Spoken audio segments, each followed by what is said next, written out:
Hello කොහොමද මම දැන් ඉන්නේ ජැෆ්නා අද මම ඔයාලට කියන්න හදන්නේ යාපනයේ හුස්ම බලන්න. හුස්ම කියන්නේ යාපනයේ පබ්ලික් ලයිබ්‍රරි එක බලන්න තමයි ඔයාලට අද මම යන්නේ. ඉතින් බලමු ලෝක ඉතිහාසයක් තියෙනවා මේ ලයිබ්‍රරි එක ගැන. පරණ ඉතිහාසයක් වගේම යම් දුප්පර ඉතිහාසයක් තමයි මේකේ තියෙන්නේ. හරි කමන්නේ. අපි ගිහින් බලමු. තාම අපිට මේක විවෘතයිද? ගිහින් බලන්න පුළුවන් නම් කොහොමද මේක ලස්සන කියලා ගිහින් බලමු. ඉතින් මොන දේ කරන්නත් බඩගින්න නිමාගෙන යන්න හොඳයි කියලා මට හිතුණා. ඉතින් මම කෑම ටිකක් කාලම ගමන පටන් ගන්න කියලා බැලුවේ.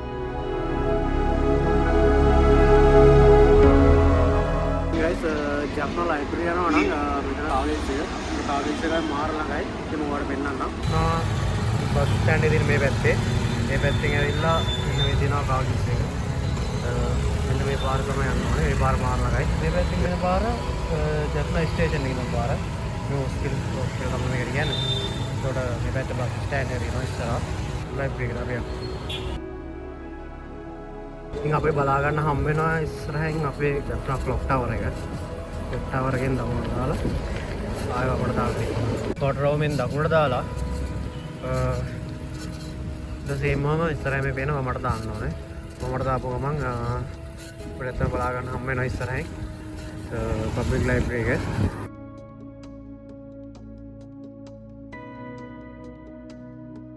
ඉතින් මට දානවත් එක්කම ටිකක් දුර ඉස්සරහට ආවට පස්සේ පබ්ලික් ලයිබ්‍රරි එක අපිට බලා ගන්න හම්බ වෙනවා. මේ තියෙන පබ්ලික් ලයිබ්‍රරි එක.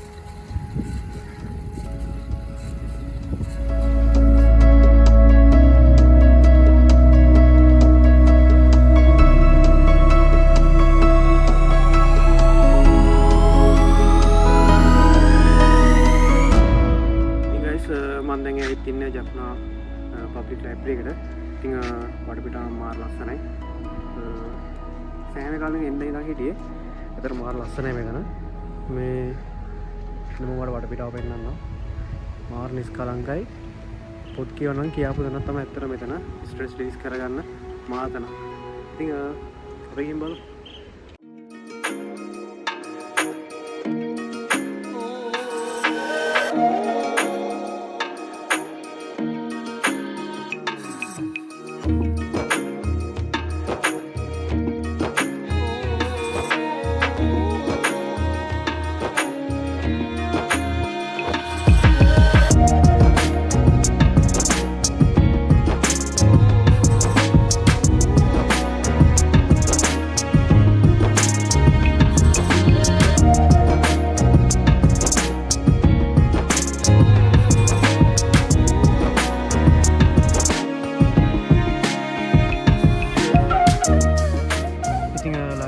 ඇතුලේ වීඩියෝ ගන්න දෙන්නේ නැහැ. හැබැයි ලයිබ්‍රරි එකකට බලන්න පුළුවන් වගේ තමයි.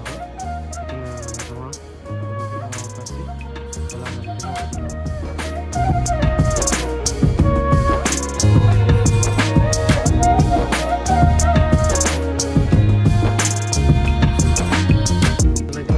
වීඩියෝ අවසන් කරන්න යන්නේ. ඉතින් මෙයාලගේ තියෙනවා මෙයාලා ඇතුලට යනකම් සිරප්පු කරලා තමයි යන්නේ. ඒ තරම් මෙයාලා භක්තිය මේක දානවා. ඉතින් ඇතුලේ වීඩියෝ ගන්න බැරි නම් මම දැන් ඉස්සරහට වීඩියෝ ගන්නවා. ඉතින් ඇතුලේ වීඩියෝ ගන්න අවසර නැහැ. ඉතින් ඒදී ෆොටෝස් වීඩියෝස් කරන්න අවසර තියෙන කවුරුත් නැහැ. ඉතින් ලස්සන ගාඩන් එකක් වගේ තියෙනවා. යාපනයේ කියන්නේ ආසියාවේ ලොකුම පුස්තකාලය එකක් තමයි මේ ජැප්නා පුස්තකාලය කියන්නේ. ඉතින් ජැප්නා ලයිබ්‍රරි බලලා අවසానයි ඉතින් මම. ඉතින් වීඩියෝ නතර කරන්න යන්නේ. වීඩියෝ හොඳ නම් ලයික් කරන්න, කමෙන්ට් කරන්න, ෂෙයා කරන්න. එහෙනම් අලුත් වීඩියෝ එකකින් හම්බ වෙමු.